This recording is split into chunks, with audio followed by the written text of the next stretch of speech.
नमस्कार, आप देख रहे हैं न्यूज इंडिया। आपके साथ मैं हूं निदा अहमद। आइए सीधा आपको लिए चलते हैं लखनऊ, जहां पर उत्तर प्रदेश के मुख्यमंत्री Yogi Adityanath national climate conclave में पहुंचे हुए हैं। वो संबोधित कर रहे हैं, आइए उनको सुनते हैं।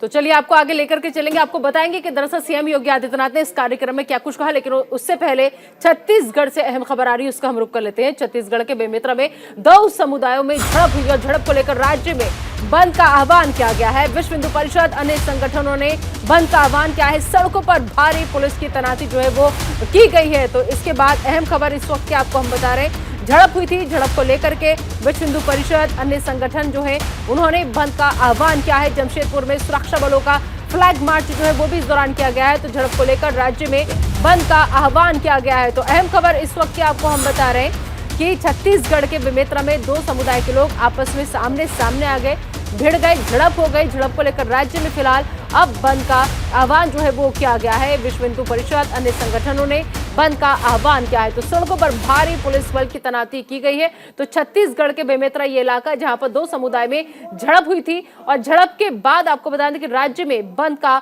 आह्वान किया गया है। तस्वीरें लगातार आपको हम दिखा रहे हैं कि विश्व हिंदू परिषद, अन्य संगठनों ने अब बंद का आह्वान किया है। तो सुरक्षा बलों ने इस दौरान फ्लैग मार्च भी किया।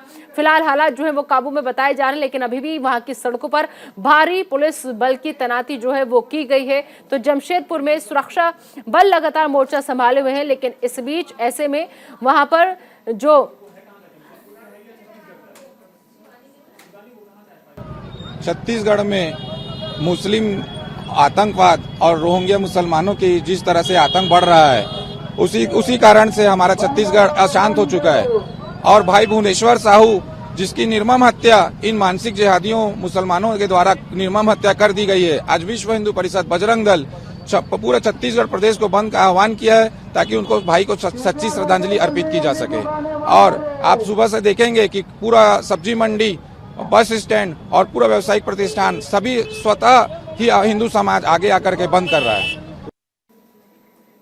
तो सुना आपने, झारखंड के जमशेदपुर में हिंसा के बाद इंटरनेट सेवा ठप कर दी गई है। धारा 144 लगातार लागू है। तो जमशेदपुर में 2 समुदाय के बीच झड़प हुई थी। झड़प के बाद क्षेत्र में तनावपूर्ण माहौल जो है वो बना हुआ है। लेकिन आपको बता दें कि कल शाम वहां पर धारा 144 भी लगा दी गई है और पूरा इलाका पुलिस ने फिलहाल छावनी में तब्दील कर रखा है। तो अहम खबर, बड़ी खबर, रविवार शाम को दरअसल पत्थरबाजी हुई थी और शहर के कदमा शास्त्री नगर ब्लॉक नंबर 2 में रविवार की शाम 2 समुदाय जो थे वो आपस में भिड़ गए। यहाँ पर इस बीच पत्थरबाजी हुई। पत्थरबाजी के साथ काफी हंगामा हुआ। हंगामे के बीच युवकों में से किसी ने ताबड़तोड़ फायरिंग भी कर दी थी। तो फिलहाल धारा 144 लागू है। इलाके में तनावपूर्ण स्थिति जो है वो बनी हुई है। स्थिति को काबू में करने के लिए भारी संख्या में पुलिस बल की तैनाती की गई है। इस खबर पर ज्यादा बातचीत के लिए सीधा रुक करेंगे अमर सदानकर, जो इस वक्त हमारे साथ जुड़ चुके हैं। अमर, फिलहाल मौजूदा स्थिति वहां पर क्या है, हालात अभी वहां पर कैसे हैं, आपसे ताजा अपडेट जानना चाहेंगे।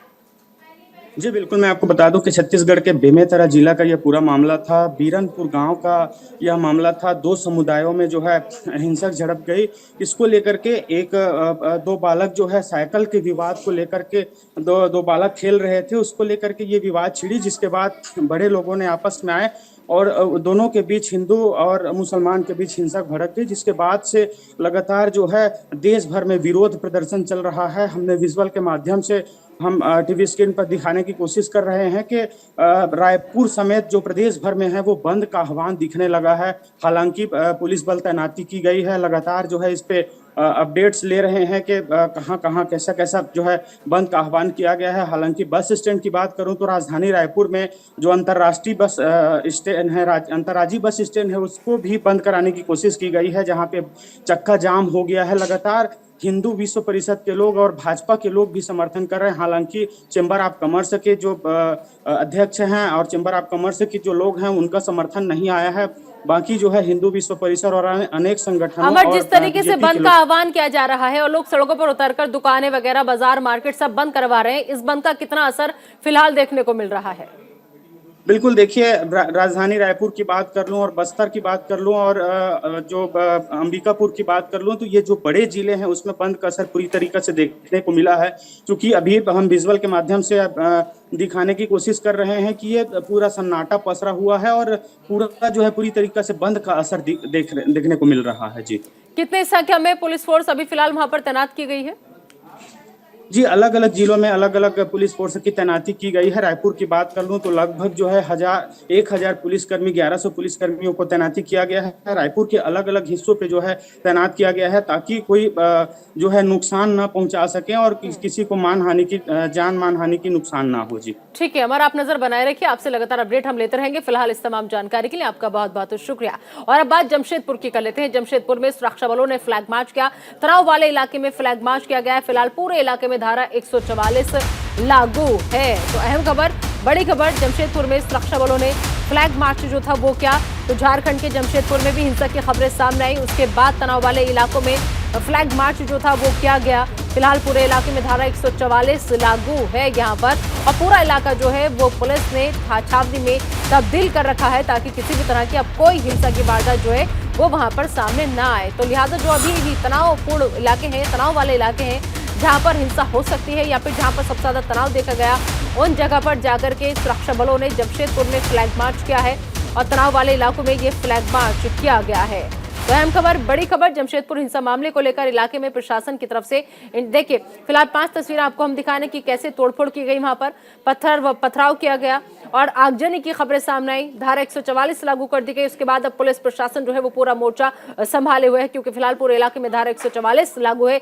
जमशेदपुर में सुरक्षा बलों ने फ्लैग मार्च किया है। तो ये अहम खबर इस वक्त की आपको हम दिखा रहे हैं। 5 तस्वीरों के जरिए पूरी घटना आपको समझाने की कोशिश कर रहे हैं कि किस तरीके से जमशेदपुर में पहले हिंसा की गई और उसके बाद में आप देखिए पथराव की खबर सामने आई, आगजनी की गई। धारा 144 फिलहाल लागू है रविवार शाम से ही, और पुलिस प्रशासन ने आज वहां पर पूरे इलाके में फ्लैग मार्च किया है।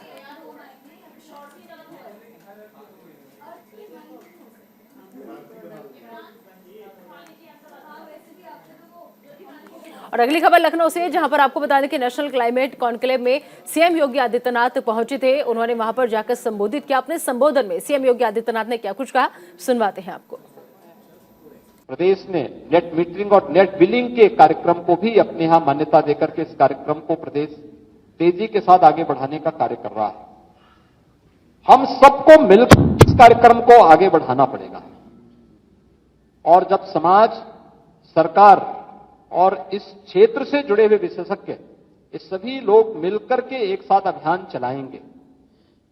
कल कितनी आदरणीय प्रधानमंत्री जी के कल बेंगलोर से जुड़े हुए, कर्नाटक से जुड़े हुए फोटोग्राफ कितने अच्छे और मोहक लग रहे हैं। आपने देखा होगा कि वास्तव में जब कार्य हुआ है तो वह देश और दुनिया के सामने भी प्रस्तुतिकरण उसका उसी बेहतर तरीके से और उतना ही जोरदार, धमाकेदार तरीके से होता है, जो कल आपने देखा होगा प्रधानमंत्री मोदी जी के उन चित्रों को, जो उन्होंने वहां पर पर्यावरण से जुड़े हुए एक महत्वपूर्ण सेमिनार को उद्घाटन करते समय वहां पर वन्य प्रेमियों और पर्यावरण प्रेमियों के सामने उसका उद्घाटन किया। देश के अंदर और प्रदेश के अंदर तो इस दिशा में और अच्छे कार्यक्रम चल रहे हैं, और मैं मानता हूं कि ये आज की आवश्यकता है। हम क्लाइमेट चेंज के दुष्प्रभावों से न केवल प्रकृति को और पर्यावरण को बचाने की आज की महती आवश्यकता है, बल्कि जो हमारी ऋषि परंपरा ने हमें धरती माता के प्रति उत्तरदायित्वों के साथ जोड़ने का मंत्र दिया है कि धरती हमारी माता है, हम सब इसके पुत्र हैं। एक पुत्र के रूप में हम सबको अपने दायित्वों का निर्वहन करने के लिए पूरी ईमानदारी के साथ आगे बढ़ना पड़ेगा, तभी जीव सृष्टि की, मानव सृष्टि की रक्षा हो पाएगी। अन्यथा मनुष्य अगर केवल अपने स्वयं के अस्तित्व के लिए जीव सृष्टि को और इस जंतु सृष्टि को नुकसान पहुंचाएगा तो उसके दुष्प्रभावों से कोई भी फिर वंचित नहीं रह पाएगा, उससे कोई बच नहीं पाएगा। आज तो इस दिशा में बहुत सारे कार्यक्रम प्रारंभ हैं, जिसमें खेती को भी विष मुक्त करने की दिशा में जो कार्य प्रारंभ हुए हैं, उत्तर प्रदेश सरकार ने भी तय किया कि प्राकृतिक खेती को हम बढ़ावा देंगे। इसमें नमामि गंगे परियोजना में आपने देखा होगा कि कितने अच्छे परिणाम सामने आए हैं। तो सीएम योगी आदित्यनाथ को आप सुन रहे थे। और इधर अगर हम बात करें निकाय चुनाव की, तो निकाय चुनाव को लेकर अलर्ट मोड में योगी सरकार है। मुख्यमंत्री योगी आदित्यनाथ ने बैठक बुलाई है। जी हां, बैठक में सभी मंत्री शामिल होंगे। तो अहम खबर, उत्तर प्रदेश निकाय चुनाव को लेकर अलर्ट मोड में योगी सरकार जो है वो नजर आ रही है। और इसी कड़ी में मुख्यमंत्री योगी आदित्यनाथ ने अहम बैठक जो है वो बुलाई है। और कहा यह जा रहा है कि इस बैठक में सभी मंत्रियों को आने के लिए कहा गया है, यानी सभी मंत्री इस बैठक का हिस्सा होंगे, बैठक में शामिल होंगे। बीजेपी प्रदेश अध्यक्ष भूपेंद्र चौधरी भी इस दौरान मौजूद रहेंगे। टिकट बंटवारे और चुनावी रणनीति पर मंथन होगा। तो अहम खबर, बड़ी खबर इस वक्त की आपको हम बता रहे हैं कि किस तरीके से निकाय चुनाव को लेकर योगी सरकार जो है अलर्ट मोड में नजर आ रही है। और कल ही तारीखों का ऐलान हुआ है और आज ये अहम बैठक मुख्यमंत्री योगी आदित्यनाथ ने बुलाई है। और इसके तहत बैठक में सभी मंत्री शामिल होंगे यहाँ पर और टिकट बंटवारे को लेकर, टिकटों को लेकर मंथन होगा।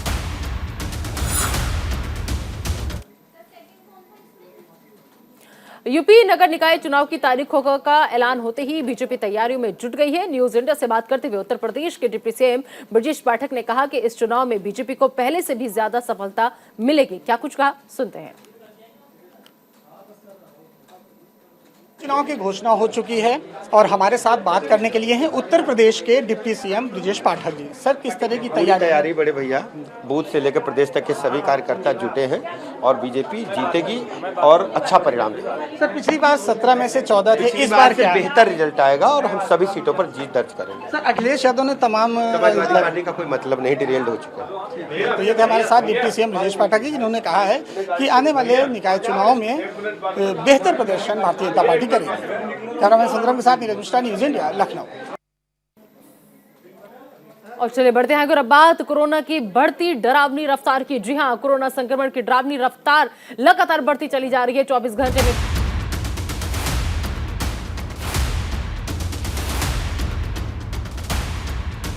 की पॉजिटिविटी का रेट जो है वो 6.91% हो चुका है। तो देश में एक्टिव केसों की संख्या 35,199। पिछले 24 घंटे में 3,481 लोग हालांकि ठीक भी हुए हैं। तो ठीक होने वालों का भी ये आंकड़ा है। तो अहम खबर, बड़ी खबर, 24 घंटे में कोरोना के कई हजार मामले दर्ज किए गए हैं। हालांकि पिछले 24 घंटों में 3,481 लोग ऐसे भी हैं जो ठीक हुए हैं। तो कोरोना संक्रमण की डरावनी रफ्तार तेजी के साथ बढ़ रही है। जगह जगह पर इजाफे की खबरें मामलों में सामने आ रही हैं और अब कोरोना संक्रमण की रफ्तार जो है वो डरा रही है, क्योंकि पिछले 24 घंटे में कोरोना के 5,480 नए केस जो है वो दर्ज किए गए हैं। 24 घंटे में लगभग 10% का उछाल जो है वो देखा गया है कोरोना के आंकड़ों में और 6.91% पॉजिटिविटी रेट जो है वो है। तो अहम खबर, बड़ी खबर, देश में एक्टिव केसों की संख्या की बात करें तो 35,199 केस अभी तक देश में एक्टिव है। तो पिछले 24 घंटे में 3,481 लोग ठीक भी हुए हैं।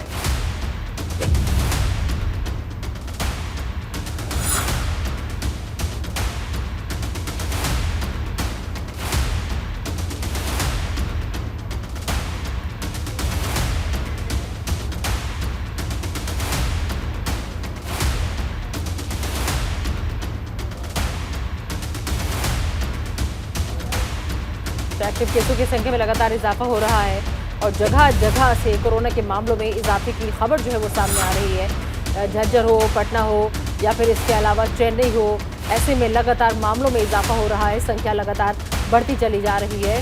24 घंटे में कोरोना के 5,880 नए केस दर्ज किए गए हैं।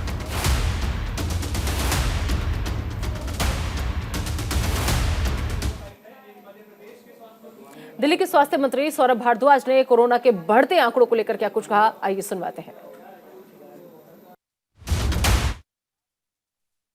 मेरा मानना है कि अब कुछ दिनों कोविड के केसेस दिल्ली में बढ़ेंगे। डेंसली पॉपुलेटेड स्टेट है, केसेस बढ़ेंगे।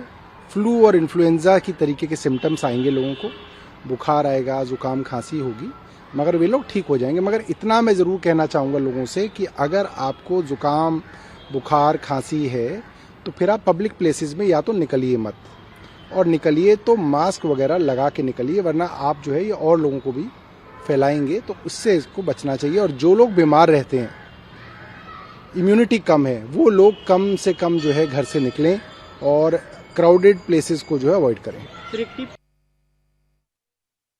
ऑक्सीजन स्टोरेज की बात हो या ऑक्सीजन जनरेशन की बात हो, आईसीयू बिस्तर हो या डेडिकेटेड ऑक्सीजन बिस्तर हो, दवाइयों का प्रोक्योरमेंट हो, एचआर की ट्रेनिंग की बात हो या फिर किसी भी तरह के इक्विपमेंट की बात हो, हम हर स्थिति में तैयार हैं। हमारे टेस्ट की कैपेसिटी लगभग 1.5 लाख रोज की है। अभी कोई ज़्यादा पेशेंट नहीं है, पर हम पूरी तरह तैयार हैं। यदि कोई स्थिति ऐसी बनती है तो मध्य प्रदेश में हर स्थिति से निपटने के लिए हम तैयार हैं।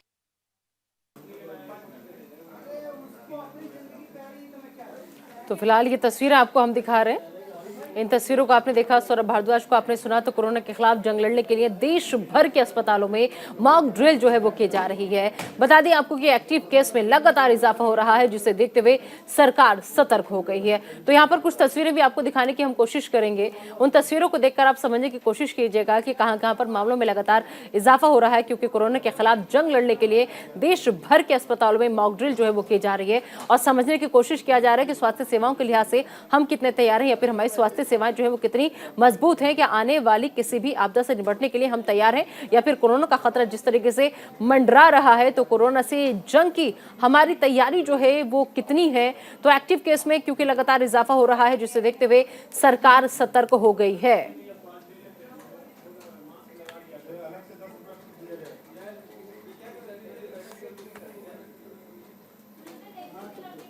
इस खबर पर ज्यादा बातचीत के लिए सीधा रुख करेंगे पीयूष शुक्ला का। पीयूष, जिस तरीके से लगातार मामलों में इजाफा हो रहा है, ऐसे में केंद्र सरकार की तरफ से या फिर राज्य सरकारों को जो अलर्ट दिए गए हैं उनकी तरफ से क्या कोई किसी तरह की गाइडलाइन आने की उम्मीद की जाए नई ताजा, क्योंकि लगातार 24 घंटे में कोरोना के 5,880 नए केस आए हैं और ये रफ्तार डरा रही है।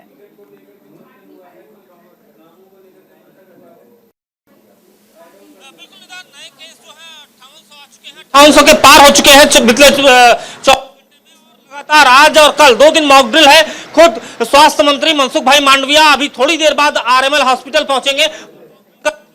देश के अलग अलग हिस्सों में स्वास्थ्य मंत्रियों पहुंच रहे हैं। हालांकि आज सुबह मनसुख भाई मांडविया की मॉक ड्रिल गज्जर में थी, लेकिन कुछ अपरिहार्य कारणों से मॉक ड्रिल वहां पर कैंसिल की गई और अब आरएमएल में, जो कि दिल्ली में है आरएमएल हॉस्पिटल, कोविड टाइम में आरएमएल हॉस्पिटल की बहुत चर्चा हुई थी और ऐसे में उस आरएमएल हॉस्पिटल में अब से थोड़ी देर बाद यानी ठीक 12 बजे केंद्रीय स्वास्थ्य मंत्री मनसुख भाई मांडविया पहुंचेंगे, मॉक ड्रिल का जायजा लेंगे और मॉक ड्रिल के जायजा लेने के साथ ही साथ देश भर में हो रही मॉक ड्रिल की स्थितियों की भी समीक्षा होगी। उसके बाद कोई गाइडलाइन जारी हो सकती है, क्योंकि पॉजिटिव रेट 6 से ज्यादा का हो चुका है। निश्चित तौर पर 35,000 एक्टिव केस है। सितंबर के बाद ये 35,000 एक्टिव केस आए हैं, तो जाहिर सी बात है कि अब सरकार की तरफ से कोई बड़ा और ठोस निर्णय लिया जाएगा। जी ठीक है पीयूष, इस तमाम जानकारी के लिए आपका बहुत बहुत शुक्रिया। तो अहम जानकारी साझा करते हुए कि 12 बजे का वो वक्त मुकर्रर किया गया है जब मॉक ड्रिल जो है वो अस्पतालों में जाकर की जाएगी। लेकिन कोरोना से जंग की तैयारी में लगातार सरकारें जो है वो तत्पर नजर आ रही हैं, एक्टिव नजर आ रही हैं और यही वजह है कि ठीक होने वालों का आंकड़ा भी ज्यादातर लगातार बढ़ रहा है। कोरोना संक्रमण की हालांकि डरावनी रफ्तार है, ऐसे में आपको हमें बहुत एहतियात की जरूरत है, बहुत एहतियात बरतने की जरूरत है, क्योंकि देखिए सावधानी महज एक बचाव है। आप लोग भी अब जो भीड़ भाड़ वाले इलाके हैं उसमें कोशिश कीजिए कि अगर जरूरत ना हो तो तभी आप वहां पर जाएं और जरूरत के मुताबिक आप घरों से बाहर निकलिए। और अगर जा रहे हैं आप तो भीड़ भाड़ वाले इलाके में, खासतौर पर बाजार, मार्केट या कहीं पर जा रहे हैं तो मास्क का इस्तेमाल जरूर कीजिए। सोशल डिस्टेंसिंग का आप लोग ख्याल रखिए। इसके अलावा सबसे बड़ी बात यह कि जो एहतियात हमने पहली लहर में, दूसरी लहर में बरती थी, उन तमाम लगातार जो एहतियातें हैं उनको आप बरतने की कोशिश कीजिए। तो चलिए आपको 4 तस्वीरों के जरिए बताने की कोशिश करते हैं कि कोरोना संक्रमण की जो रफ्तार है वो कैसे धीरे धीरे आगे बढ़ती चली जा रही है। पहली तस्वीर जो है वो आपको हरियाणा के झज्जर से हम दिखा रहे हैं। इस तस्वीर को आप देखिए और तस्वीर को देखने के बाद अंदाज़ा लगाइए कि किस तरीके से लगातार हरियाणा का झज्जर हो या बिहार पटना हो या फिर अहमदाबाद गुजरात हो या फिर हैदराबाद तेलंगाना हो, सभी राज्य ऐसे हैं जहां से लगातार खबरें जो है वो सामने आ रही हैं कि कोरोना के मामलों में इजाफा हो रहा है। तो कोरोना को लेकर हरियाणा सरकार लगातार अलर्ट है। स्वास्थ्य मंत्री अनिल विज ने बैठक बुलाई है। स्वास्थ्य विभाग के अधिकारी इस दौरान मौजूद रहेंगे। बढ़ते कोरोना के मामलों पर चर्चा होगी और थोड़ी देर में बैठक शुरू होगी।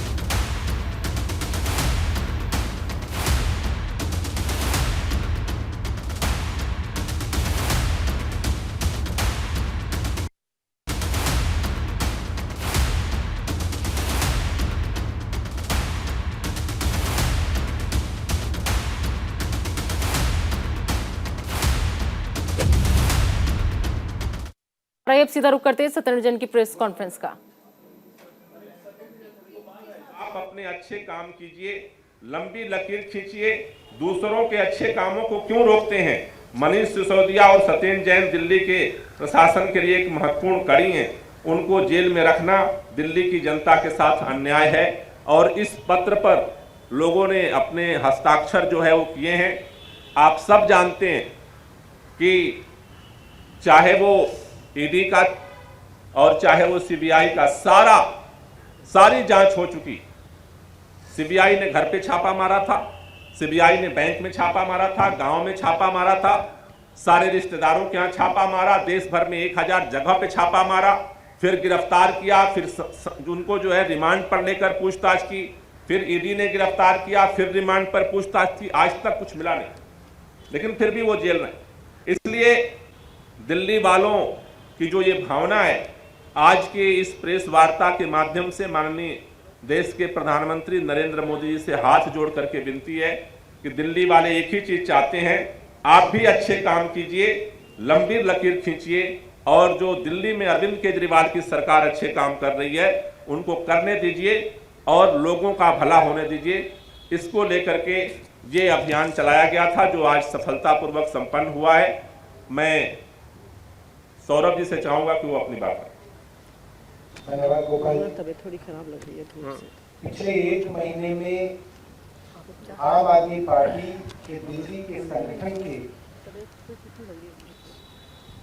प्रदेश के लोग हों, लोकसभा के संगठन के लोग हों, जिला संगठन के लोग हों, हमारे जिला अध्यक्ष हों, लोकसभा इंचार्जेस हों, विधानसभा के अध्यक्ष हों, वार्ड के अध्यक्ष हों और सबसे ज्यादा हमारे गली गली मोहल्ले मोहल्ले बूथ बूथ पे जो कार्यकर्ता हैं वो उन सब ने दिन रात मेहनत करके एक एक घर में दरवाजा खटखटा के लोगों को ये चिट्ठी दिखाई और दिल्ली के लोगों ने ये चिट्ठी साइन की और अब ये चिट्ठियां करीब 10 लाख से ज्यादा चिट्ठियां निवेदन के रूप में प्रधानमंत्री जी को दी जाएगी। मैं दिल्ली वालों का हाथ जोड़ के धन्यवाद करूंगा कि उन्होंने इस दिल्ली की मुहिम में हमारा साथ दिया और अपना आशीर्वाद दिया। कोई क्वेश्चन हो तो ले लीजिए। ओके, थैंक यू, शुक्रिया जी।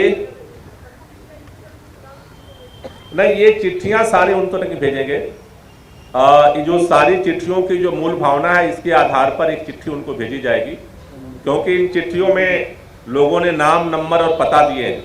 तो लोगों को चिट्ठी सारा देते हुए एक अंदेशा था कि अगर वहां तक जाएगा तो हमें परेशान किया जाएगा। तो ये जो मूल भावना है इस चिट्ठी का, उसको प्रधानमंत्री जी को भेजा जाएगा। Thank you. बहुत अच्छा है आइडिया। गोपाल राय, सौरभ भारद्वाज को आप सुन रहे थे जो लगातार अब इन चिट्ठियों के माध्यम से केंद्र सरकार पर हमला बोल रहे थे। चलिए आगे बढ़ते हैं और बात करते हैं कर्नाटक चुनाव की। कर्नाटक चुनाव को लेकर बीजेपी की बैठक जो है वो खत्म हो चुकी है। गृह मंत्री अमित शाह के आवास पर यह बैठक हुई और सीएम मुंबई और महासचिव सिटी रवि बैठक में मौजूद रहे। तो कर्नाटक चुनाव को लेकर बीजेपी की बैठक जो थी वो चल रही थी और इसमें मंथन किया जा रहा है टिकट के बंटवारे को लेकर। साथ ही साथ उम्मीद यह है कि शायद अब अंतिम मोहर जो है वो लग जाएगी। वो कौन से नाम, वो कौन से चेहरे जिनके साथ बीजेपी कर्नाटक विधानसभा चुनाव लड़ना चाहेगी। सीएम मुंबई और महासचिव सिटी राव भी इस बैठक का हिस्सा थे। सिटी रवि भी बैठक में मौजूद रहे। कर्नाटक चुनाव को लेकर बीजेपी की जो बैठक थी वो खत्म हो चुकी है। गृह मंत्री अमित शाह के आवास पर यह अहम बैठक हुई थी जिसमें सीएम मुंबई और महासचिव सिटी रवि बैठक में मौजूद थे और तमाम लोग भी इस बैठक का हिस्सा थे। फिलहाल ये बैठक खत्म हो चुकी है। इस खबर पर ज्यादा बातचीत के लिए रुक करेंगे हमारे सहयोगी दीपक चौबे का। दीपक, अहम खबर ये कि अमित शाह के आवास पर जो बैठक हो रही थी वो फिलहाल खत्म हो चुकी है, लेकिन बैठक के बाद की क्या ताजा अपडेट, आखिर क्या मंथन हुआ या फिर कुछ नामों के फाइनल हुए कुछ नाम या नहीं? जी देखिए, कल रात को करीब अगर बात की जाए तो 170 जो सीटों की बात की जाए तो उस पर लगभग नाम फाइनल हो चुके थे। कुछ सीटों को लेकर लगातार मंथन चल रहा था और आज सुबह खुद कर्नाटक के मुख्यमंत्री सिटी रवि जो प्रभारी थे वो और उनके साथ गृह मंत्री अमित शाह की बैठक हुई है और ये बैठक करीब 1.5 घंटे तक चली है। बीजेपी जो है वो 170 उम्मीदवारों की घोषणा कर सकती है। हालांकि कई ऐसे नाम है जिस पर लगातार पेच फंसा हुआ है। हालांकि अगर बात की जाए तो अभी अगर 9-10 बजे के आसपास कांग्रेस से ही कर्नाटक के पूर्व एमएलए थे, उन्होंने पार्टी ज्वाइन की। तो हालांकि तो लगातार ज्वाइनिंग का सिलसिला उसको भी पार्टी देख रही कि क्या कहीं कांग्रेस के कुछ नेता जो है वो पार्टी में तो नहीं आ पा रहे, क्योंकि लगातार जब से कांग्रेस के टिकट बटे उसके बाद अंदरूनी कलह ज्यादा है और इसी को बीजेपी अपने पक्ष में लाना चाहती है कि कहीं ना कहीं जो जितना कैंडिडेट है वो अगर पार्टी में आते हैं तो उनको पार्टी टिकट दे सकती है। हालांकि क्योंकि अब गृह मंत्री के आवास की बैठक खत्म हो गई, गृह मंत्री को उत्तरी साइड जाना था, उन प्रोग्राम था, पर ये बैठक जो थी वो खत्म हो गई। उसके बाद हो सकता है कि शाम जेपी नड्डा के आवास पर एक बैठक दोबारा से हो, जिसमें जो चुनाव प्रभारी हैं कर्नाटक के धर्मेंद्र प्रधान, उनके साथ बैठ करके फिर आगे की रणनीति पर चर्चा की जाएगी। उसके बाद हो सकता है कि आज ये लिस्ट आ जाए जो 170 नाम जो है। हाँ ठीक है दीपक, बहुत बहुत शुक्रिया इस तमाम जानकारी के लिए आपका। फिलहाल इस बुलेटिन में अभी के लिए इतना ही, आप दीजिए इजाजत, लेकिन बने रहिए न्यूज़ इंडिया के साथ।